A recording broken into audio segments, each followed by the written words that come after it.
할렐루야! 한 주간 평안하셨죠? 우리 다 같이 마음을 모아서 5월 24일 수요일 저녁 예배를 성부, 성자, 성령의 이름으로 드립니다. 다 같이 사도신경으로 신앙 고백합니다. 나는 전능하신 아버지 하나님, 천지의 창조주를 믿습니다. 나는 그의 유일하신 아들, 우리 주 예수 그리스도를 믿습니다. 그는 성령으로 잉태되어 동정녀 마리아에게서 나시고 본디오 빌라도에게 고난을 받아 십자가에 못 박혀 죽으시고 장사된 지 사흘 만에 죽은 자 가운데서 다시 살아나셨으며 하늘에 오르시어 전능하신 아버지 하나님 우편에 앉아 계시다가 거기로부터 살아있는 자와 죽은 자를 심판하러 오십니다. 나는 성령을 믿으며 거룩한 공교회와 성도의 교제와 죄를 용서받는 것과 몸의 부활과 영생을 믿습니다. 아멘. 찬송가 370장 하시겠습니다. 370장 찬송입니다. 예전 찬송가는 455장 주 안에 있는 나에게. 우리 함께 찬양합니다.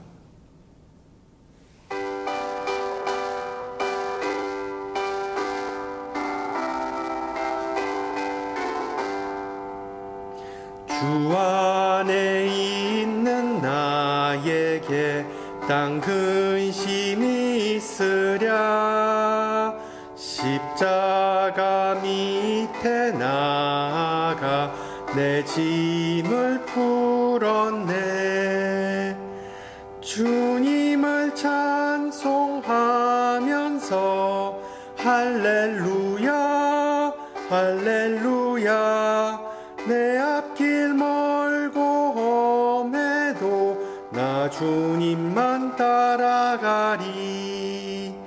그 두려움이 변하여 내 기도 되었고 전날의 한숨 변하여 내 노래 되었네. 주님을 찬송하면서 할렐루야 할렐루야 내 앞길 멀고 험해도 나 주님만 따라가리. 내 주는 자비하셔서 늘 함께 계시고 내 궁핍함을 아시고 늘 채워주시네. 주님을 찬송하면서 할렐루야 할렐루야 내 앞길 멀고 험해도 나 주님만 따라가리. 내 주와 맺은 언약은 영 불변하시니 그 나라 가기까지는 늘 보호하시네. 주님을 찬송하면서 할렐루야 할렐루야 내 앞길 멀고 험해도 나 주님만 따라가리. 아멘. 하나님께서 오늘 저녁 우리에게 주신 말씀 마태복음 28장 16절에서 20절입니다. 마태복음 28장 16절에서 20절.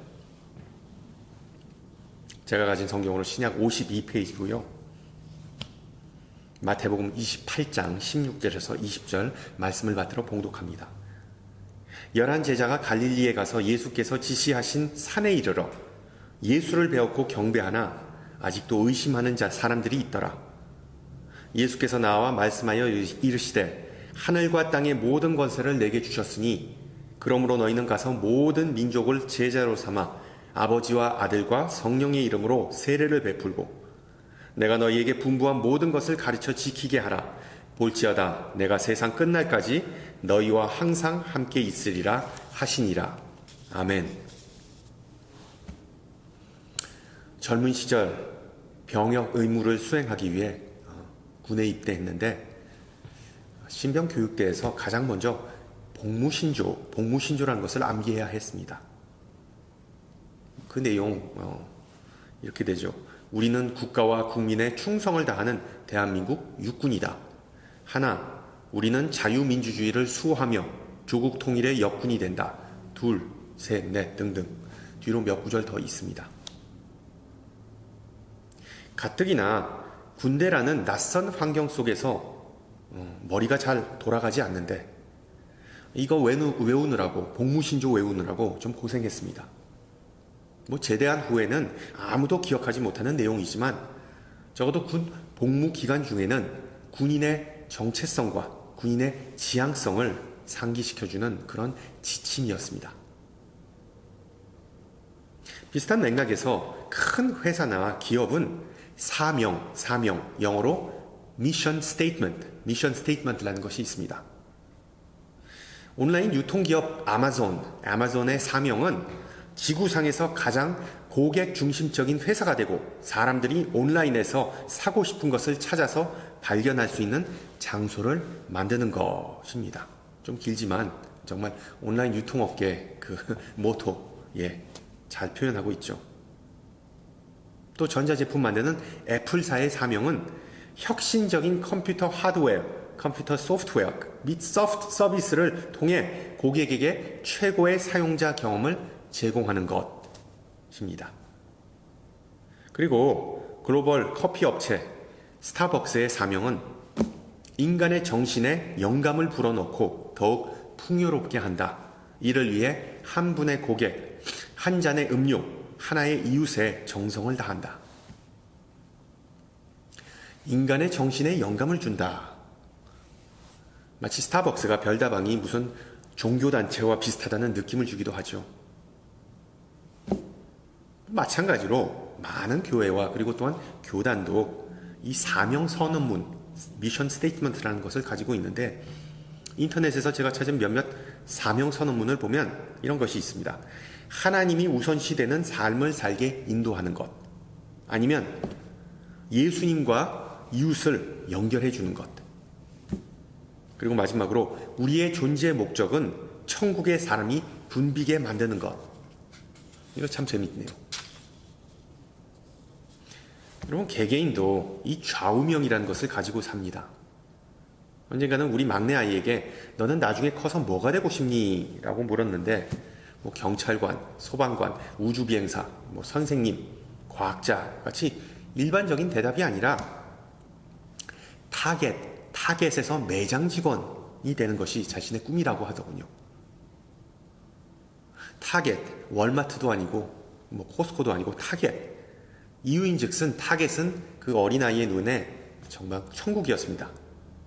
자기가 타겟에서 직원을 하면 수천 개의 장난감 가운데서 하루를 보내면 너무나 행복할 것 같다라는 지극히 아이적인 생각이었죠.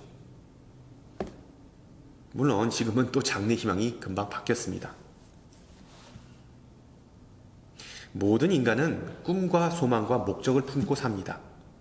인류는 태어날 때부터, 어떻게 보면 태초부터 목적지향적인 존재입니다. 즉 개인마다 다 나름의 좌우명 아니면 사명, 선언문을 가지고 살아갑니다. 물론 자신의 사명을 얼마나 명확하고 그리고 명확하게 표현하고 그리고 이해하는지는 사람마다 다 다릅니다. 우리 예수님은 어땠을까요? 예수님은 분명히 사명의 사람이었습니다. 사명을 가진 분이셨습니다. 병자를 고치시고 많은 무리를 먹이시고 못 보는 사람의 눈을 뜨게 하시고 죽은 자를 일으키시고 제자들의 발을 씻겨주시고 서로 사랑하라고 명령하시고 하늘나라의 꿈을 심어주셨던 것을 보면 예수님은 자신의 사명이, 미션이 무엇인지를 언제나 확실하게 인식하고 사셨던 분이셨습니다. 그런데 과연 예수님은 어떤 기업들과 같이 교회나 같이 공식적인 어떤 형식적인 사명 선언문, 미션 스테이트먼트라는 것을 가지고 계셨을까요? 요한복음 17장을 보면 자신이 체포되고 십자가에 매달리기 바로 전날 예수님은 하나님 아버지께 이런 기도를 하십니다. 아버지께서 아들에게 주신 모든 사람에게 영생을 주게 하시려고 만민을 다스리는 권세를 아들에게 주셨음이로다. 아버지께서 내게 하라고 주신 일을 내가 이루어 아버지를 이 세상에서 영화롭게 하였사오니. 쉽게 말하면 예수님의 사명 선언문이라고 할 것은 자신의 흠 없는 삶과 희생과 부활을 통해 이 세상을 구하고 사람들에게 영생을 베푸는 것이었습니다. 물론 이것은 오직 하나님의 아들 예수님만이 감당할 수 있는 일이지 우리 신앙인들이 할 수 있는 일은 결코 아니죠. 그렇다면 우리 신앙인들에게, 예수님의 제자들에게 주어진 사명은 어떤 것일까요? 예수님께서 제자들 그리고 교회에 주신 사명 선언문이 바로 오늘 읽은 본문에 등장합니다. 승천하시기 직전에 제자들에게 마지막으로 남기신 말씀이기도 하죠. 우리가 소위 말하는 지상 명령, The Great Commission, 어떻게 보면 지상 대명령인데 다시 한번 보겠습니다. 하늘과 땅의 모든 권세를 내게 주셨으니, 예수님에게 주셨으니, 그러므로 너희는 가서 모든 민족을 제자로 삼아 아버지와 아들과 성령의 이름으로 세례를 베풀고 내가 너희에게 분부한 모든 것을 가르쳐 지키게 하라. 볼지어다 내가 세상 끝날까지 너희와 함께 있으리라. 예수님께서 주신 이 지상 명령은 그 어떤 개인이나 기업의 사명보다 더 위대하고 강력한 효과를 발휘하였죠. 인생의 목적과 그리고 방향을 전직 어부들에게 전해주시자 그들은 곧바로 사람 낚는 어부로 변신했습니다. 또한 그들의 이런 사역으로 인해 기독교는 로마 제국과 전 세계에 전해지게 되었죠. 이제 유다가 죽었기 때문에 11명이 된 사도들에게 주어진 이 소명은 예수님의 제자된 우리 모두에게도 주어진 소명입니다. 우리에게는 해야 할 일이 있으므로 이 세상을 살면서 한시도 허투루 살아서 안 된다는 경고의 말씀이기도 하죠. 우리에게 너무나 익숙한 말씀이지만 우리가 흔히 놓치는 작지만 중요한 내용, 조그만 디테일이 있어서 오늘 저녁에는 그 부분을 좀 함께 생각해 보고자 합니다. 여러분, 그 마태복음에 나온 타임라인, 시간표를 보면 제자들이 갈릴리에 있는 어느 산에 모여서, 산의 이름이 오늘 본문에는 안 나왔죠. 갈릴리에 있던 그 어떤 산에 모여서 예수님을 떠나보내기까지 그들은 예수님과 직접 만난 적이 없다고 마태복음은 암시합니다. 물론 타복음서, 그러니까 누가복음과 요한복음에 의하면 부활 후에 예수님은 제자들에게 분명히 몇 번 나타나셨습니다. 그러나 오늘 읽은 마태복음, 그러니까 마태복음 28장의 내용만을 놓고 다시 한번 보세요. 가장 처음 28장 초반에는 천사가 여인들과 만나는 장면이 나옵니다. 그리고 여인들이 무서워가지고 와 하고 도망치는 장면이 나오죠. 그 다음에 장면이 바뀌면서 제사장들이 그 부활을 부정하기 위해 예수의 제자들이 예수님의 시신을 훔쳐갔다는 그런 서로 입맞추는 장면이 소개됩니다. 그리고 비로소 마지막에야 예수님께서 승천하시기 바로 직전의 장면, 오늘 읽은 본문이 나옵니다. 그러니까 제자들과 예수님, 부활하신 예수님의 만남은 마태에 의하면 없었던 것으로 보입니다. 그러니까 마태복음만 놓고 본다면 11제자는 예수님께서 승천하시기 바로 직전, 즉 갈릴리에서 처음으로 부활한 예수님을 만났던 것입니다. 그리고 마태는 그들의 반응을 이렇게 묘사합니다. 여러분 17절을 보세요. 예수를 배웠고 경배하나 아직도 의심하는 사람들이 있더라. 부활하신 예수님이 바로 눈앞에 있는데 아직도 의심하는 제자가 있었다고 마태는 기록합니다. 여러분 몇 주 전에 설명해드렸듯이 의심은 자연스러운 반응입니다. 부활을 의심한 제자는 결코 도마만이 아니었습니다. 대부분 제자들은 죽었던 사람이 다시 살아났다는 사실을 받아들이기, 납득하기 어려웠었죠. 자, 그러나 앞서 말씀드렸듯이 우리는 알고 있습니다. 누가와 요한은 예수님께서 부활 아침 이후에도 제자들을 몇 번씩이나 만났다. 제자들 앞에 몇 번이나 나타났다고 기록합니다. 그러니까 엄밀한 의미에서 제자들은 예수님을 처음으로 만난 것은 아닙니다. 비록 마태복음에 그렇게 나올지언정. 이것을 종합해 보면 마태가 오늘 본문에서 제자들이 의심을 언급하는 이유는 그들이 당연히 부활을 믿지 못하였다는 뜻이 아니겠죠. 예수님께서 아직도 부활하셨다, 아니면 이게 유령이다, 이 긴가민가하다, 이걸 놓고서는 의심했다는 것이 아닙니다.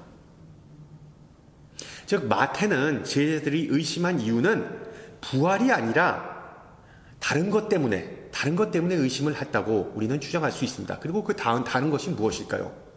바로 그 산에서 제자들에게 맡기신 사명 때문이라고 우리는 추측할 수 있습니다.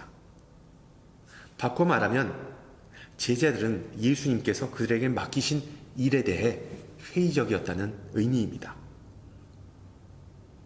자신들이 조금 전에 받은 사명이 말도 안 되게 어렵고 불가능해 보이는 하나, 두 개, 세 개의 과제를 포함하였기 때문이죠.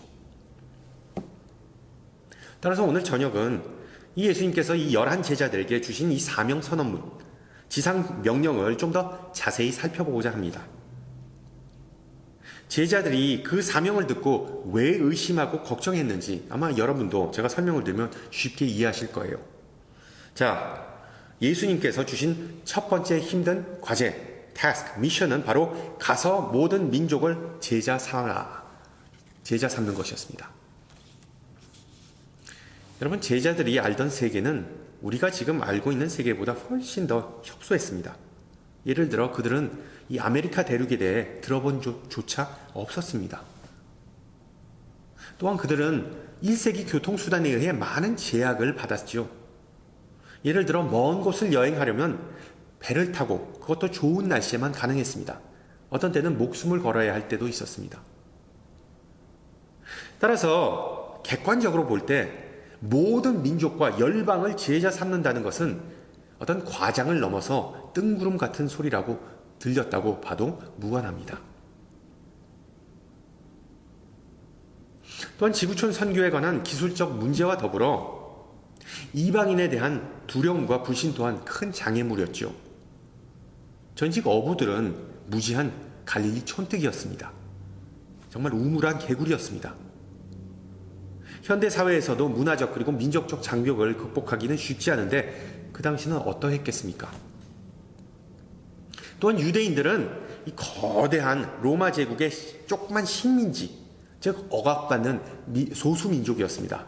즉 그들에게는 세계 선교를 위한 그 어떤 백그라운드, 든든한 후원조차 없었다는 뜻이죠. 그런데도 예수님은 이 자격 미달인 제자들에게 가서 세상을 뒤집어 엎어라 라고 말씀하십니다. 그 말을 듣고 제자들에게 정신적 공황, 우리가 소위 말하는 멘붕이 온 것은 불보듯 뻔한 일이죠. 둘째, 예수님께서 주신 사명 선언문의 후반부를 보면 새로운 곳에 가면 제자들은 그곳 사람들에게 아버지, 아들과 성령의 이름으로 세례를 베풀 것을 예수님께서 명령하십니다. 물론 세례는 제자를 세우는 첫 번째 단계는 아닙니다. 엄밀한 의미에서. 먼저 복음을 듣고 예수를 구세주로 받아들인 후에야 비로소 세례를 받을 수가 있었기 때문이죠. 그런데 생각해 보세요. 이 예수님께서 제자들에게 요구하시는 내용은 말도 안 되게 전혀 이해할 수 없는 내용이었습니다. 우선 제자들은 이 부정한 이방인들을 만나서 그들과 교제를 해야 한다는 전제였습니다. 그들과 삶을 나누어야 한다는 전제였습니다. 절대로 받아들일 수 없는 일이었죠. 그래서 베드로가 나중에 고넬료를 죽도록 만나기 싫어했던 것이 충분히 이해가 가는 대목입니다. 그것과 더불어 제자들은 얼마 전에 십자가에 달려 죽은 흉악범과 자신들이 같은 부류라는 것을 그 민족들에게 가서 알리라는 것을, 공포하라는 것을 예수님께서 주문하는 것입니다. 여러분, 그게 얼마나 수치스러운 상황이었겠습니까? 얼마나 하기 싫은 일이었겠습니까? 제자들의 의구심은 충분히 이해할 만한 노릇이었습니다. 여러분, 우리도 별반 다를 게 없죠. 전도와 선교, 이 얼마나 부담스러운 용어입니까? 여러분, 혹시 복음을 전하기 위해 이웃집 가서 문을 두드려 낙낙 두드려 본 적이 있으신가요? 제가 예전에 한국에 살았을 때는 그렇게 전도했습니다. 미국에 와서는 다시는 안 합니다. 네, 그렇게 전도하는 사람 대부분은 여호와의 증인이고, 또한 요즘 세상이 흉흉해서 뉴스 들어보셨을 거예요. 도어벨 잘못 눌렀다가 총 맞아 죽기 십상이기 때문이죠. 자, 마지막으로 말도 안 되게 어려운 세 번째 과제는 바로 제자들에게 분부한 모든 것을 그들로 하여금 가르쳐 지키게 하는 것입니다. 쉽게 말해서 제자들이 예수님의 말씀에 순종했듯이 그 민족들도 예수님의 말씀에 순종하도록 가르치라는 것입니다. 순종하면 떠오르는 예화가 있는데, 어떤 아빠가 그 뽑기에서 운 좋게 비싼 장난감을 획득했습니다. 자, 그러자 그 장난감을 누구에게 줄지 그 다섯 명의 자녀를 한 자리에 불려놓고 다음과 같이 질문을 했습니다. 자, 누가 가장 말 잘 듣는 어린이일까? 그러자 5명의 자녀들은 서로 눈치만 보고 아무 말도 하지 못했습니다. 누가 엄마한테 말대꾸 한 번도 안 했지? 다시 한번 그 질문을 들은 자녀들은 꿀먹은 벙어리가 되었습니다. 아빠가 마지막으로 물었습니다. 누가 엄마가 말하는 대로 다 따라하지? 그러자 자녀들은 한 목소리로 이렇게 대답했습니다. 알았어요. 그 장난감 아빠가 그냥 가지세요.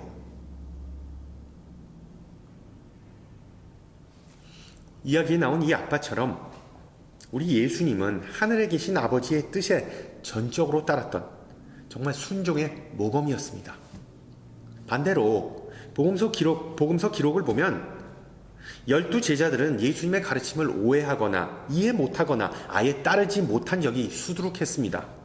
그런 제자들이 어떻게 예수를 새롭게 믿은 사람들을 순종의 길로 인도할 수 있었을까요? 정말 어불성설이죠. 어불성설입니다.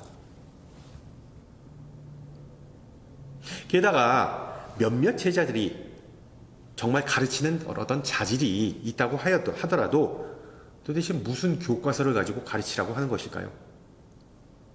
여러분 알다시피 예수님께서 승천하신 때에는 복음서는 아예 기록되지도 않았습니다. 한 30년은 더 있어야 공관 복음서가 쓰이게 됩니다. 신약에 많은 내용이 담긴 바울 서신 또한 쓰이지도 않았습니다. 바울은 아직 회심도 하지 않은 바리새인 중에 바리새인이었기 때문이죠. 초대교회, 예루살렘 초대교회는 당연히 세워지지도 않았고 각종 교리와 그리고 신조는 한 200여 년은 더 기다려야 비로소 정립되는 상황에서 제자들이 과연 무엇을 가지고 민족들을 가르치라는 것일까요? 제자들이 보유했던 유일한 제자 훈련 교재는 바로 히브리어로 기록된 성경, 우리가 말하는 구약 성서와 더불어 예수님께서 살아생전에 말씀하셨던 내용, 그 오직 머릿속으로 기억하는 그 제자들의 기억밖에 없었습니다. 그래서 혹시나 기억이 가물가물하면 물론 그런 일은 없었겠지만 그냥 대충 때려 맞춰서 열방들을 가르칠 수밖에 없었다는 그런 얘기죠.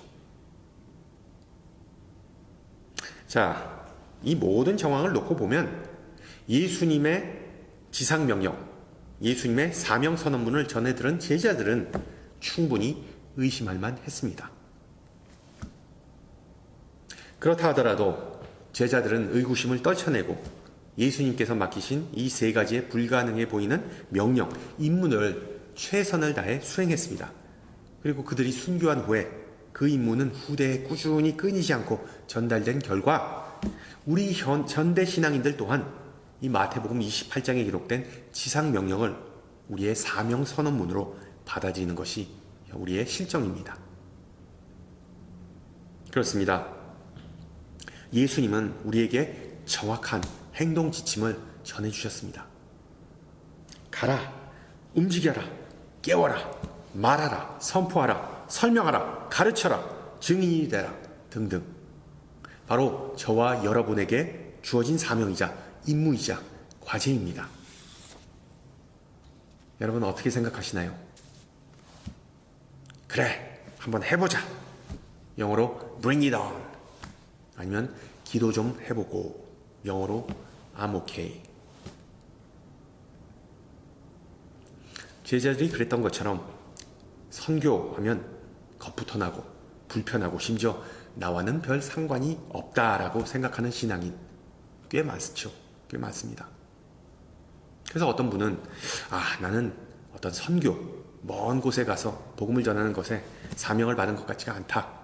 내가 보냄받은 곳은 모든 곳에서 섬기는 것도 선교니까 난 그렇게 하면 안 될까라고 생각하는 분도 있습니다. 맞습니다. 맞습니다. 그렇다면 우리가 먼 나라에 가서 선교 사역을 감당하라는 그런 소명을 받지 않았더라도 마태복음 28장의 사명 선언문을 우리의 일상에, 우리의 삶의 현장에 좀 더 구체적으로 적용하는 방법이 뭐가 있을까요? 즉 주님의 지상 명령이 그냥 빈말, 공허한 말이 되지 않기 위해 우리는 과연 어떻게 해야 할까요? 우선 예수님께서 우리에게 go, 가라고 말씀하시면 특히 여러분의 믿음이 시험을 받고 도전받는 곳이, 그 곳이 어디인지 먼저 파악하시기 바랍니다. 그것은 가정, 직장, 교회, 거주지역 여러 곳일 수 있습니다. 바로 그곳은, 그 모든 것은 분명 여러분의 선교지입니다. 미션 필드입니다. 또한 가라는 예수님의 명령을 들을 때 믿음 때문에 불편하거나 어려운 일을 겪었던 적을, 그런 상황을 한번 생각해 보세요. 예를 들어 안 믿는 가족이나 이웃과 마찰이 있었을 때 그 선택의 몫은 오로지 우리의 것입니다. 화를 낼 수도 있고 아니면 그들을 위해 기도하는 모습을 보일 수도 있습니다. 우리에게는 서로 다른 방향으로 갈 수 있다는 점을 명심하시기 바랍니다. 여러분은 과연 어떤 길을 택하시겠습니까? 또한 제자 삼으라의 진정한 의미는 무엇일까요? 여러분, 제자 훈련은 어떤 성경 공부 코스, 성경 공부 프로그램이 결코 아닙니다. 물론 성경 공부 프로그램을 통해서 우리가 예수님을 더 닮아가는 것, 예수님의 제자 훈련은 예수 그리스도의 형상을 회복하는 삶입니다. 그것이 물론 성경 공부일 수도 있겠지만 다른 많은 것을 포함할 수도 있겠죠. 바로 내 삶의 현장에서 어떤 겁니까? 여러분, 내 주변에 있는 배우자, 자녀, 친지, 직장사람, 이웃이 그리스도의 모습을 닮아가지 않는다면, 그들 속에서 그리스도의 모습이, 형상이 보이지 않는다면 여러분은 제자를 전혀 삼고 있지 못한다는 그런 의미입니다. 여러분 자신이 지금 제자된 삶을 살지 못한다는 그런 의미이기도 하겠죠.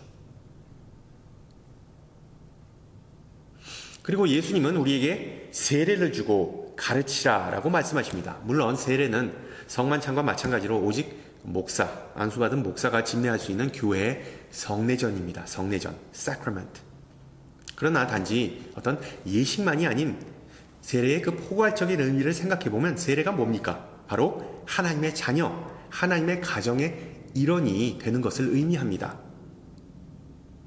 따라서 평신도가 세례의 정신을 지키고 회복한다는 것은, 예를 들어 교회를 방문하는 모든 객을 내 가족과 같이 정말 진심으로 환영하고 돌본다는 것이겠죠. 그것이 바로 세례를 베풀라는 우리 평신도들에게 주어진 과제일 겁니다. 또한 teach, 가르치라 라는 교회 교육에 대한 예수님의 말씀을 우리는 어떻게 적용할 수 있을까요? 여러분 기억하세요. 믿음은 하늘에서 뚝 떨어진 것이 아닙니다. 물론 우리가 믿는 것은 하나님의 은혜이지만은 우리가 예수님을 믿게 된 계기가 있습니다. 그것은 바로 사람을 통해서입니다. 어떻게 보면 기독교는 정말 신앙의 대물림의 종교입니다. 한 달 후면 VBS인데 이번에는 코로나가 끝나서 그런지 한국 갔다 오는 사람들이, 그리고 아이들이 유독 많더군요.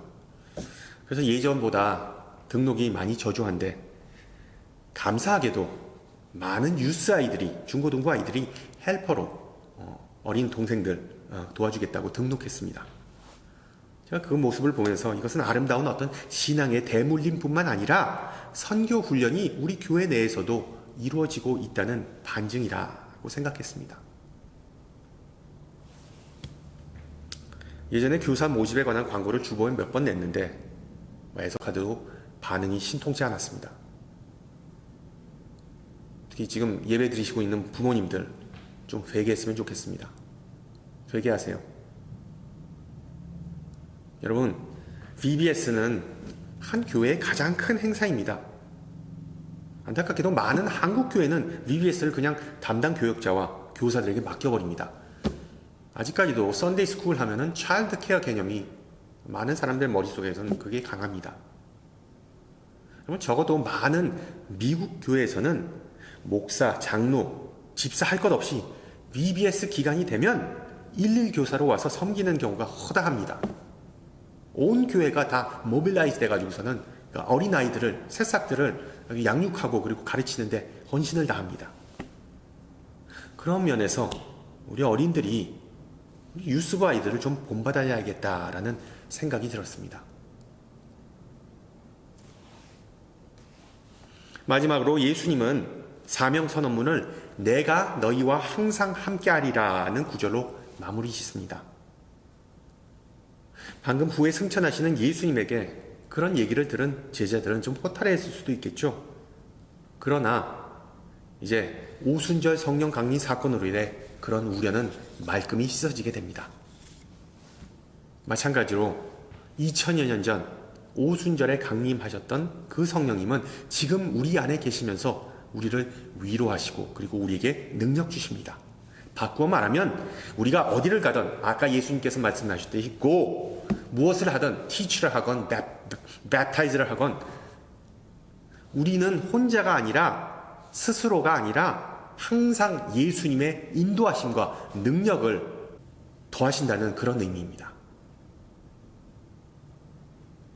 사도 바울은 고린도전서에서 하나님의 나라는 말에 있지 아니하고 오직 능력에 있음이라 라고 기록합니다. 예수님께서 우리에게 주신 이 사명 선언문 그 자체가 능력 있는 것은 아닙니다.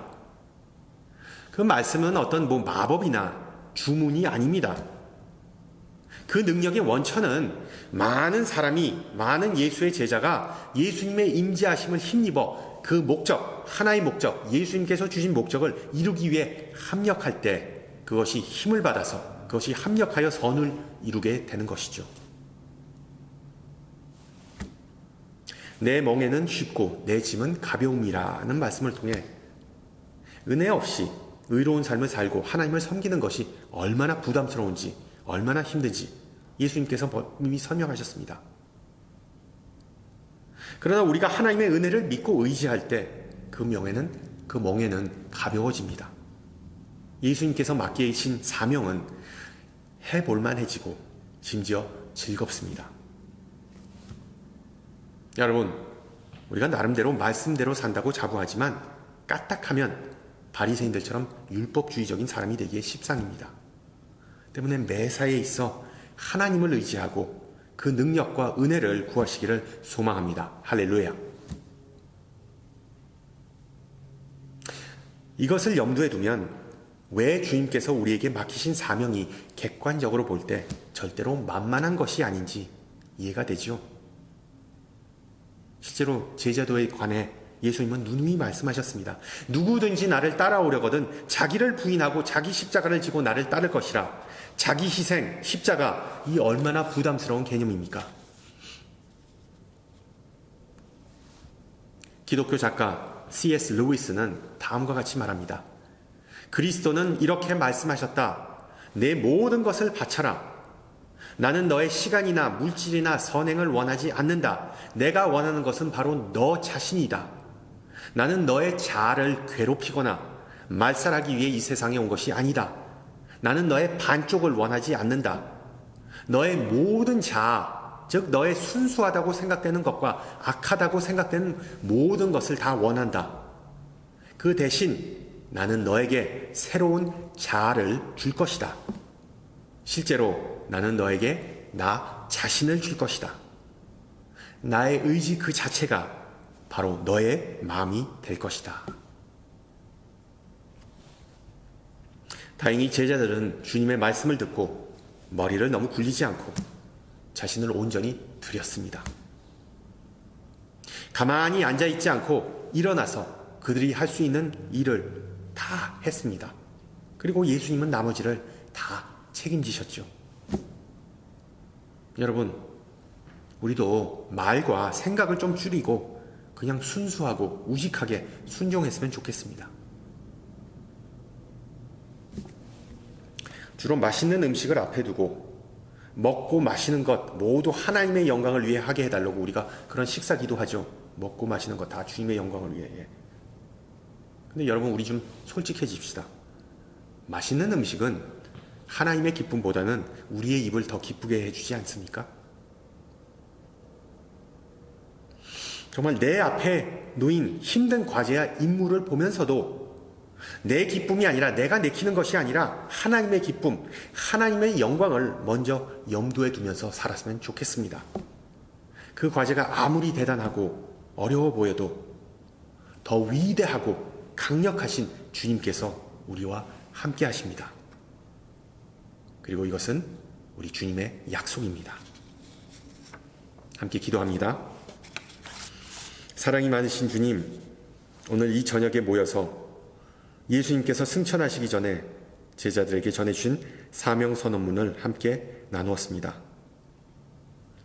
예수님께서 맡겨주신 그 원대한 계획을 듣고 제자들의 마음에는 놀라움과 혼란과 의구심이 존재하였지만 결국 그들은 말씀을 순종하여서 복음이 전파되고 오늘날을 이르기까지 그 사명이 우리에게 전달됨을 감사드립니다.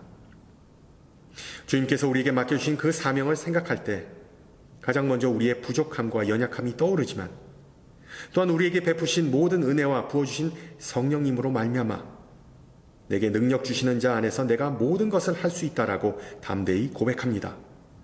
그 믿음과 확신을 가지고 주님의 손과 발의 역할을 다시 새롭게 감당하게 하옵소서.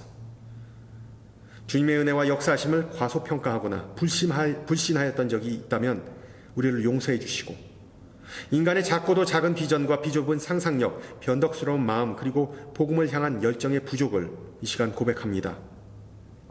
다시 한번 복음의 능력으로 주님의 말씀을 의지하고 주님의 인내를 배우면서 주님의 이름을 전하는 열정을 회복시켜 주시옵고 주님의 귀하고 선한 역사에 동참하는 일꾼이 되게 하여 주시옵소서.